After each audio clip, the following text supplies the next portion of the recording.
Hey there guys, I'm SonicGhost and welcome back to some more Let's Play Super Mario Galaxy 2. Last time we completed World 5 and we fought Bowser Jr. once again. In this episode, we're going to start exploring World 6. After we make a quick detour back to World 5. You see, after we beat Bowser Jr., a comet appeared in his fortress. But the thing is, we got a Grand Star here, so the cutscene for the Grand Star played out. And because of that, we couldn't really see this comet appear. So, we're going to be making our way back to Bowser Jr.'s fortress here really quick, just to take care of the Prankster Comet that appeared. And the Prankster Comet here is a Daredevil run. Unlike the other Daredevil runs we've been doing as of late, this one has you playing through the entire level just to have your chance at fighting the boss.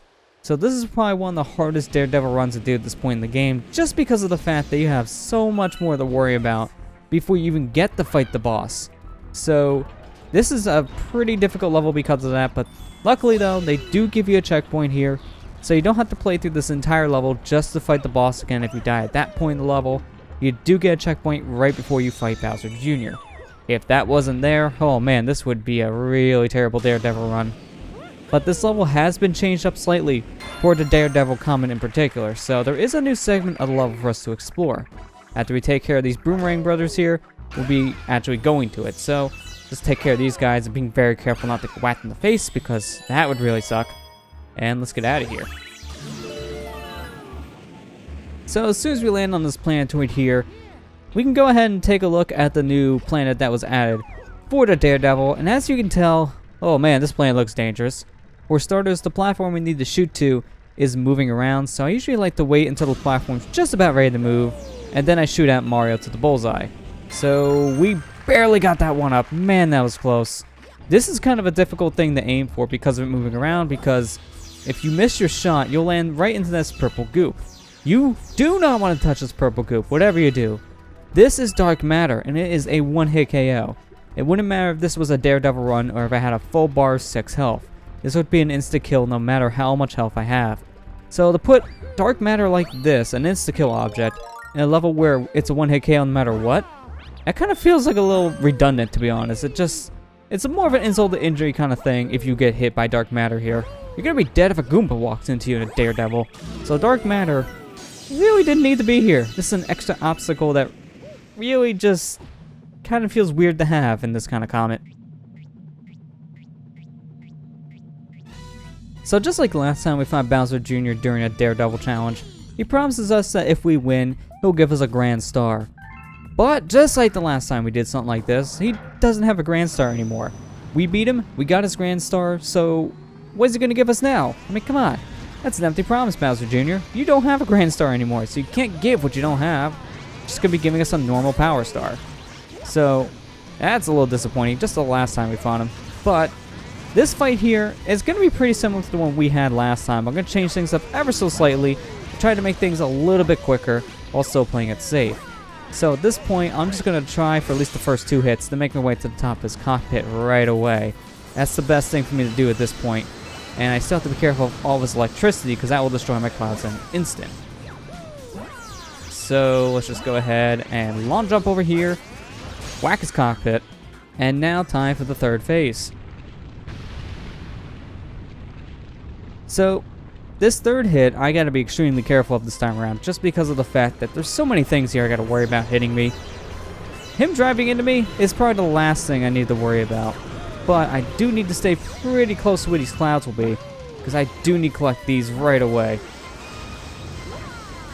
I'm surprised I got that cloud, to be honest. So, when he's gonna suck away these clouds, I'm gonna want to try to avoid him as much as I can. So, let's see if we can make it over here. Before he... Nope, he drove away. Never mind. Get a cloud. This is the portion of the fight I really need to play things safe, because as soon as he starts sucking these clouds up, I need to be careful here. So it looks like he's not going to be activating his fan sign anytime soon. So let's go ahead and take full advantage of that.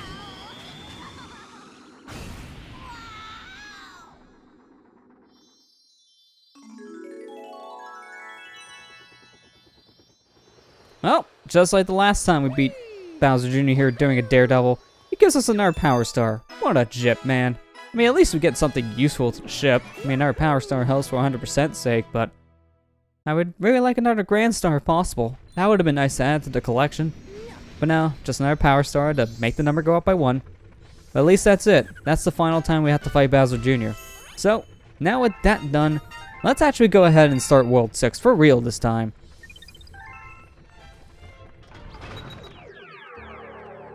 So going through our portal here, we'll see our first level is Melty Monster Galaxy.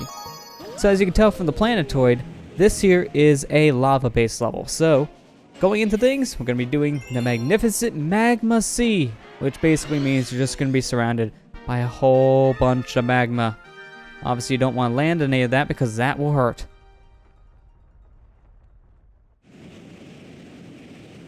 So, landing into things, we got our brother Luigi here to take the hits for us. So, Luigi, take it over.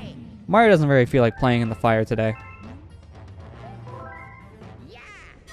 Why do I have to be the one in the lava? You know what, Mario? I don't feel like going to a lava bath today. I'm just gonna go down to here, and I'm gonna go down the warp pipe. Going down this warp pipe actually does lead us to our secret star of the area. Here's the chimp once again challenging us to a whole new challenge. Look who decided to show up. Step into the house of the chimp. You ready for something new? Just roll over the enemies up ahead. So, you game or what? Come on, you'll do it, right? Oh, of course. Alright, let's see if you got what it takes, pal. Grab a rock mushroom over there. If you can get 5,000 points or more, then maybe I'll give you a power star. So this is just basically bowling. With the rock mushroom, you need to line up your shot and hit as many of these pins as you can. You need to be really careful when you're doing this, because for starters, do not walk in the blue. If you walk on that blue line, that counts as a foul and all the pins will disappear, meaning you don't get to hit a single pin during that round of bowling. Another thing here you have to be watchful of is try to hit as many of these pins as you can and try not to miss a single one, because this is pretty strict. If I miss one full round of hitting these pins by a foul or just miss my shot entirely, I possibly can't win, to be honest. There's not enough pins here. So I gotta be careful. If I miss too many shots, I miss my chance of getting the star. So just line up your shots just right, and how's that a foul? He's not even on the blue. He's standing on air. I guess standing on air counts as a foul. I guess they kind of forgave me because normally the pins aren't supposed to come back, and yet here they are. That's different. The game really didn't know what to do. It's like, alright, that's a foul, but also it's not a foul, so I guess mulligan. That was weird. I've never seen that happen before. Pins go away, I've always seen them stay gone. So that's a first. Now this shot here is really hard to get, to be honest, because of this dang rotating platform. Most of the time, I whack it with the rock. It's really hard to line up your shot without just bouncing off of it. But let's just get this last one lined up properly, and there we go. We got it. Like I mentioned, try to get as many pins as you can, because I only missed a handful of pins and I only got 300 points over the total. So it is pretty dang strict. What? You got 5,300 points? Well, I got to acknowledge you as my greatest rival, and I'll give you this power star to prove it.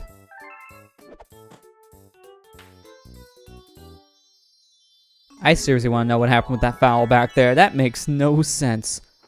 That's like if you get a gutter ball in bowling, but then the ball just spits back at you from the course saying, you know what, I kind of feel sorry for that gutter ball. Yeah, just have another shot. Like, what was that? That was so weird.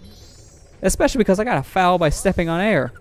That's like if you get a gutter ball before you throw it and it's in midair. Like, how does that work? I'm not going to think about it too hard, because if I do, there's going to be even more questions popping up from that. So let's just make our way back to Melty Monster after Luigi says his goodbyes like normal.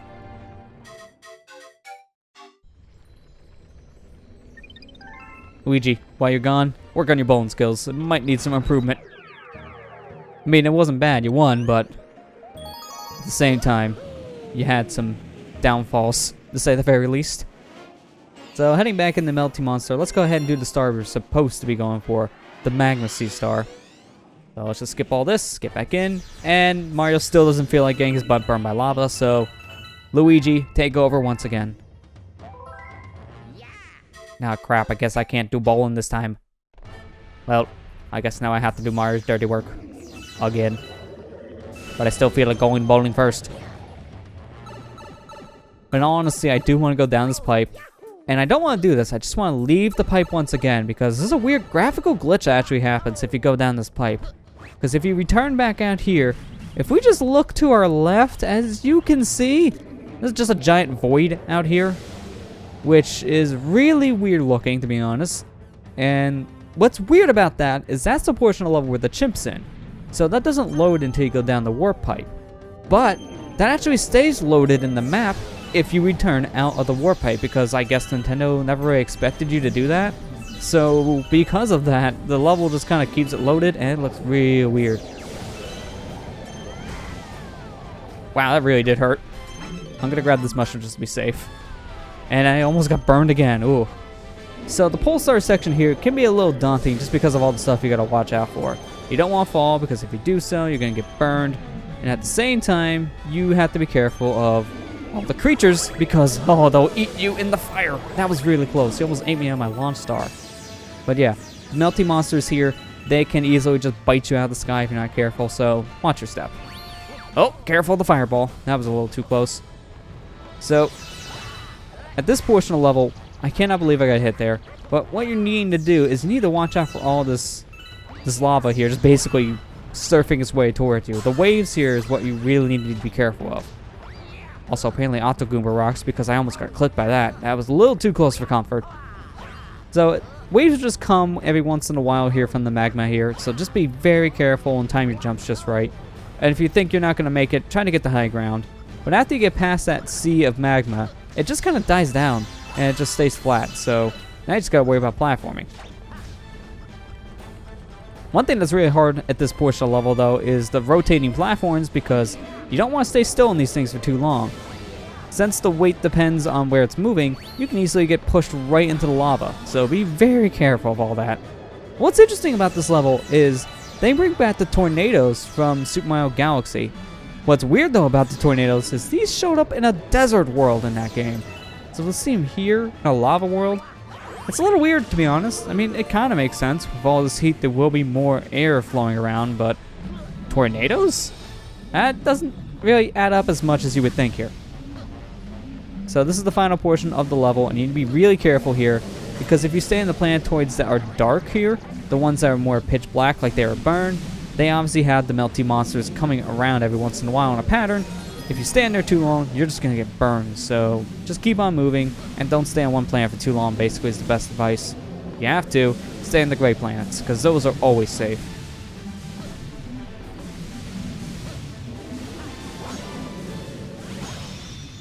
So this final area to get to your star is probably one of the more dangerous ones just because they know how much this stuff is going to hurt you. So they put the star inside a crystal where the Melty Monsters are always going to be traveling. So yeah, that's pretty annoying, to be honest.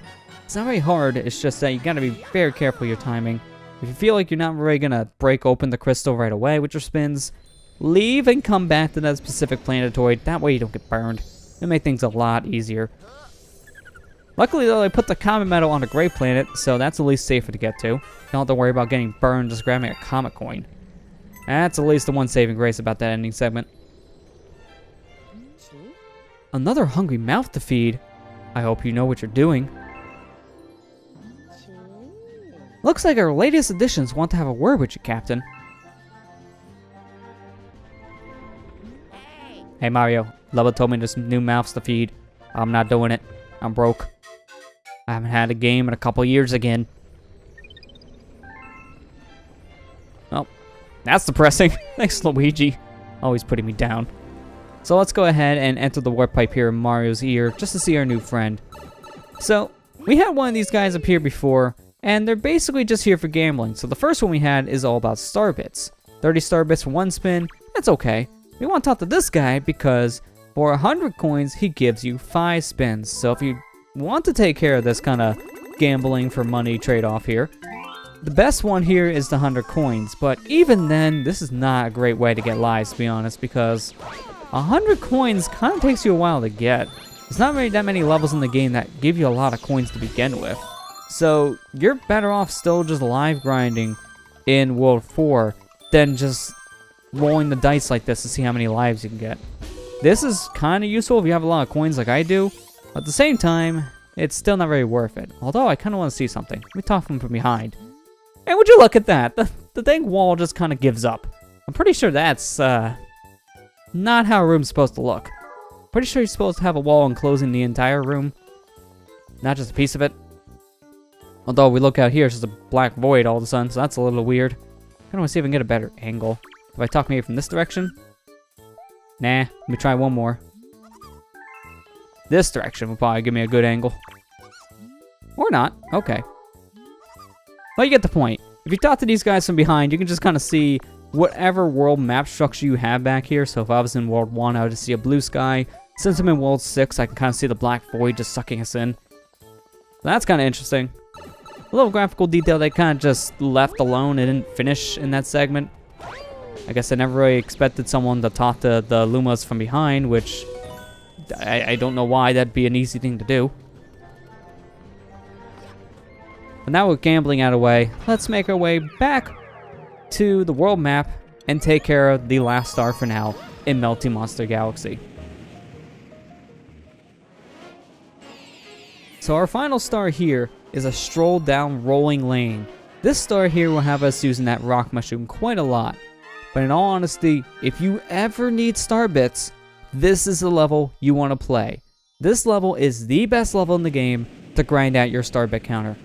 There's so many star bits here, it's insane.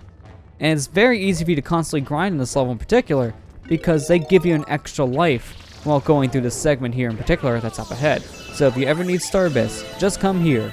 You'll definitely be thanking yourself for that. Since there's so many hungry Lumas at this point in the game that really get hungry and require so many of these dang star bits, this is where I spent a lot of my time my first playthrough just grabbing a lot of the star bits just because of hungry Lumas. It really helps. I mean, for the sake of this playthrough, we don't need to worry about that because I already have a good amount of star bits to begin with, and if I'm not having enough in general for the hungry Lumas, I got a star bit bank, so I can always use that. So we're good in terms of the playthrough for star bits, but this is still a great way for you to get some extra ones, just in case you need them.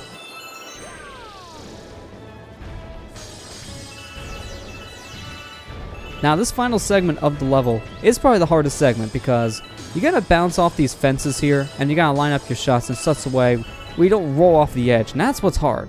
But what's actually the most hard part about this level in particular is just trying to grab the dang star. Once you get to this little box with the stars enclosed in, if you don't line up your shot and get the star on your first jump over, you're just gonna bounce around like you're on a bad pinball table. It gets pretty bad. I got lucky I actually hit the block that's put there intentionally to stop you. Because if you don't hit that block, you're never gonna stop. What I recommend though, if you get stuck there, don't jump. Just don't. If you try to jump for that star, you'll actually just jump off the fence and die. It's extremely hard to line up a jump in that segment, so I would not even bother. But now that we collected that star and we're done with Melty Monster Galaxy, I'm actually going to go ahead and end the episode here. Next time on Let's Play Super Mario Galaxy 2, we'll continue exploring World 6 and see what else is in store for us here in this world. I'll see you guys next time.